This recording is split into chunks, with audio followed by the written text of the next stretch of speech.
Garota Exemplar começa da mesma forma que termina, Amy tendo sua cabeça acariciada pelo marido Nick. Entretanto, não são as mesmas cenas.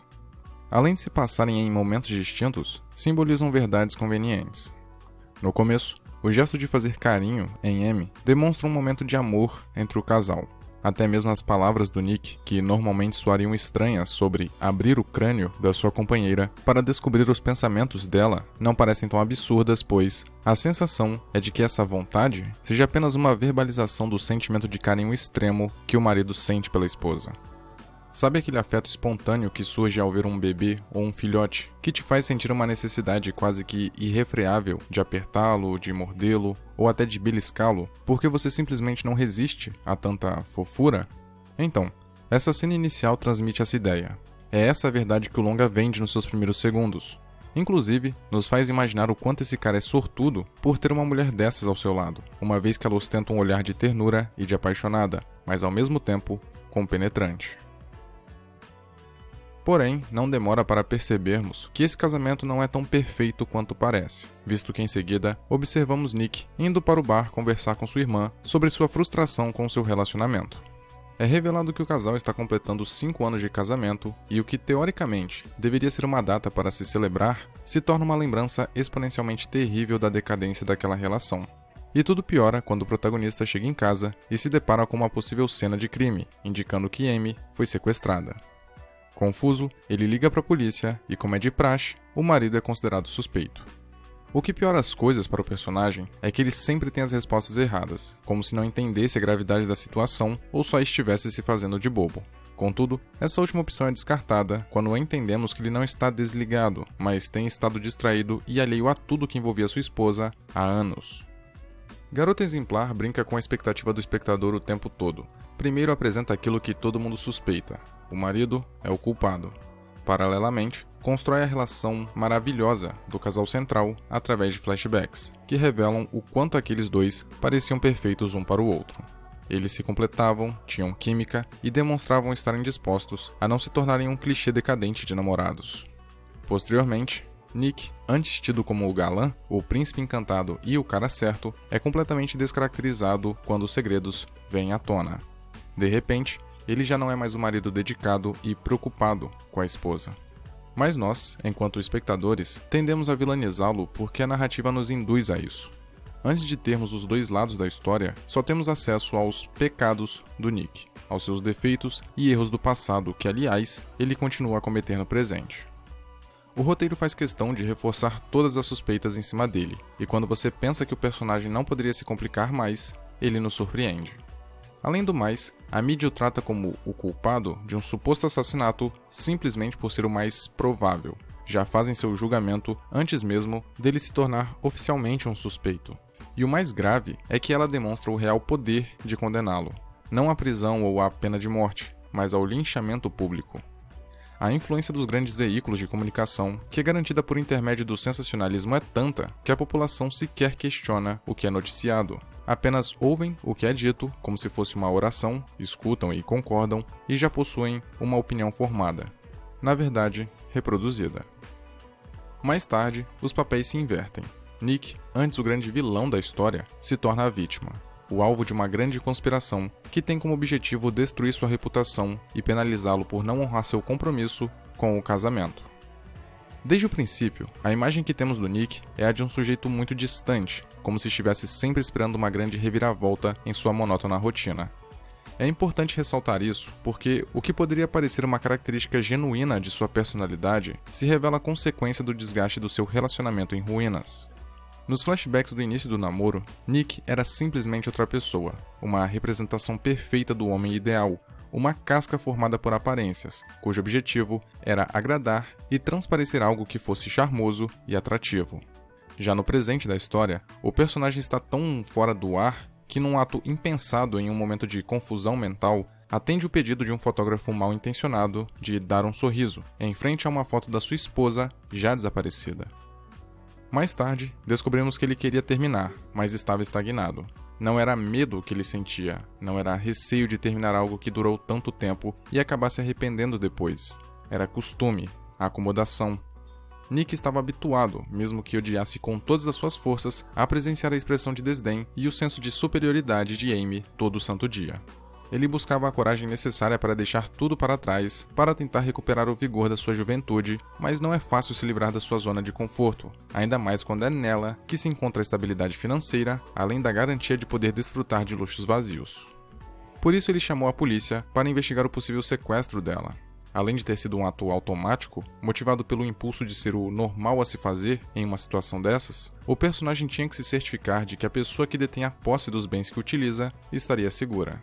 E também, como já havia se acostumado a manter as aparências, ele não poderia parar agora, em um momento tão delicado e decisivo. Logo, Nick não chamou a polícia porque estava preocupado com o bem-estar de Amy, chamou porque precisava estar.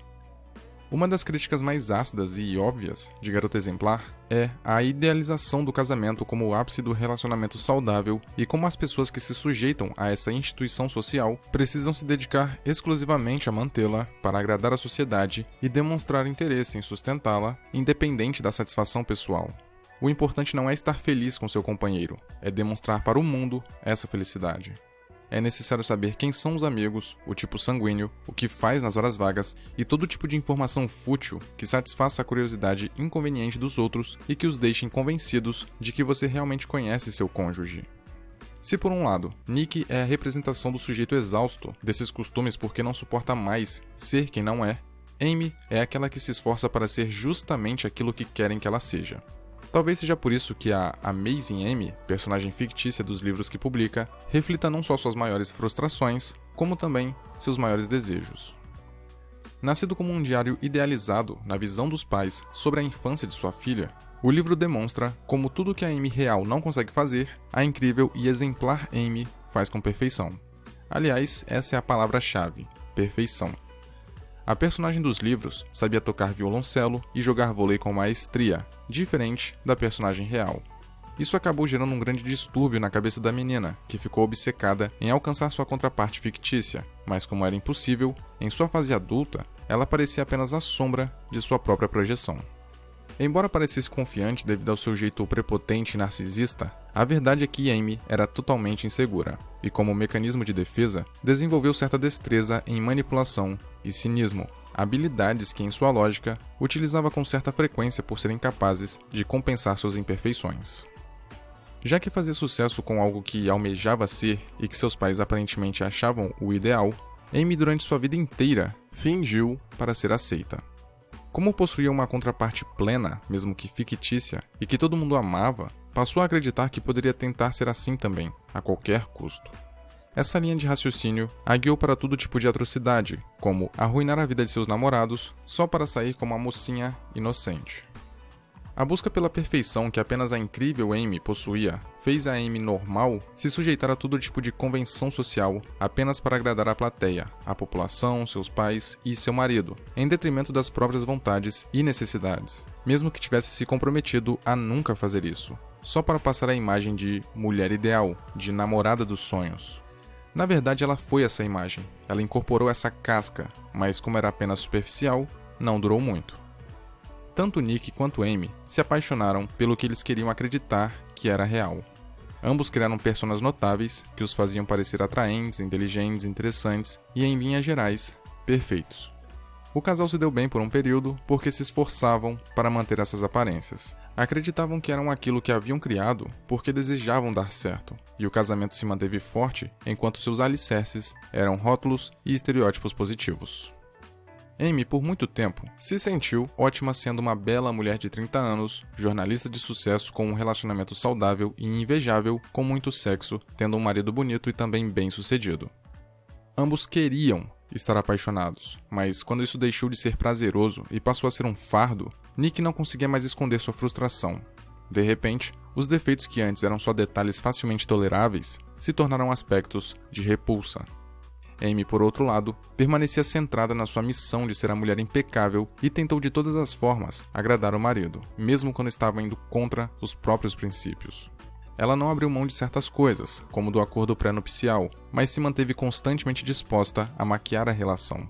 Porém, quando percebeu que seu casamento não tinha mais futuro, devido às ações do Nick que, no primeiro momento, foram a gota d'água, só restava para Amy largá-lo. mas não do modo tradicional.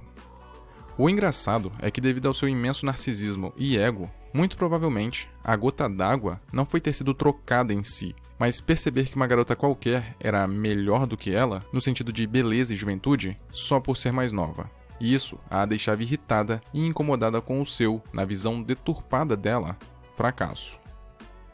Como desde a infância tinha esse trauma de não ser boa o suficiente, devido à sua contraparte fictícia que era melhor em tudo, Amy podia sentir-se finalmente confortável com algo. Seu casamento era quase uma massagem em seu ego. Tanto que seu desejo, que num primeiro instante soa como o ímpeto de sempre lutar pela relação e não ficar acomodada, de não ficarem como os casais que eles conhecem, evidencia como ela enxerga seu relacionamento como algo superior e especial. E quando isso é rompido, ela desperta seu lado psicopata e parte rumo à destruição.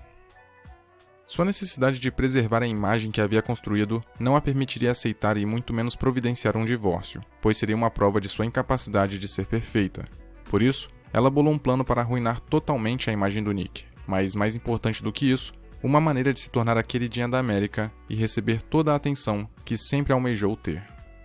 Como a mídia sempre está à procura da melhor história existente, aquela que vai elevar os índices de audiência e manter as TVs ligadas por mais tempo, os veículos de comunicação não hesitaram em noticiar do modo mais sensacionalista possível o sumiço da pobre Amy, além de irresponsavelmente fazer acusações graves para se manterem relevantes. Devido a esses fatores e à fraqueza natural das pessoas por figuras humanas frágeis, que afeta o julgamento, não demorou para toda a população passar a adorar a Amy. Claro que existiam as exceções, mas elas eram ínfimas frente à grande comoção que os indivíduos estavam demonstrando. Todos simpatizavam com ela, inclusive os próprios policiais.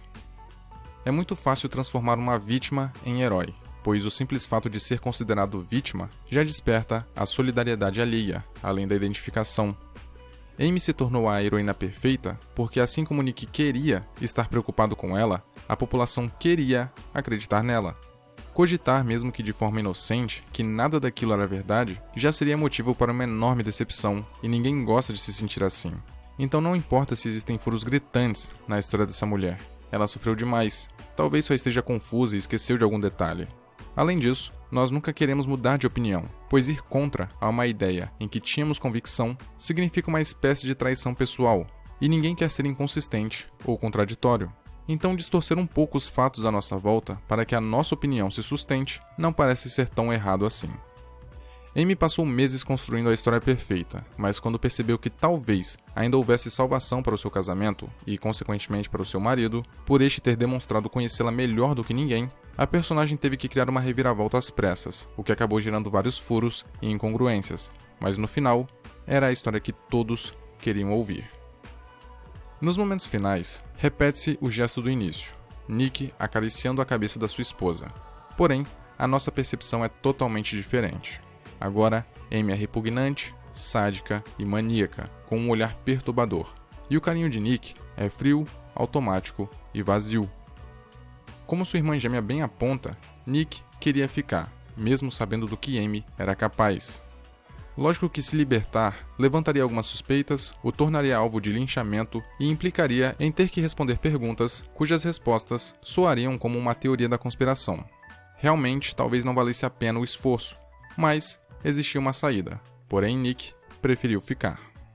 Obviamente, o personagem convenientemente opta por acreditar que isso não só é pela sua segurança, como das pessoas ao seu redor também. Mas a verdade é que Nick, como dito anteriormente, estava acomodado, praticamente anestesiado há anos. Seu relacionamento já não representava nada há muito tempo. Então ter que fingir ser um casal normal, mesmo sabendo que sua mulher tinha feito para reconstruir seu casamento de fachada, não era algo tão difícil assim. Afinal, ele sabia manter as aparências tão bem quanto a Amy.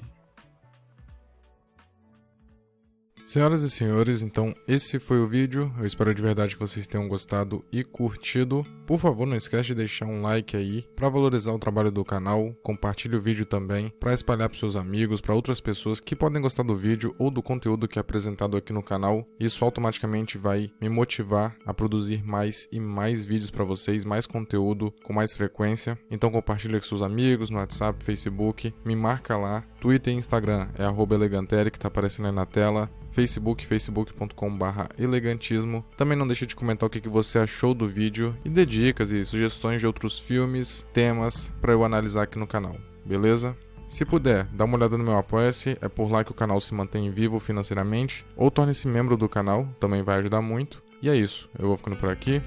Valeu, falou, abraço e até logo.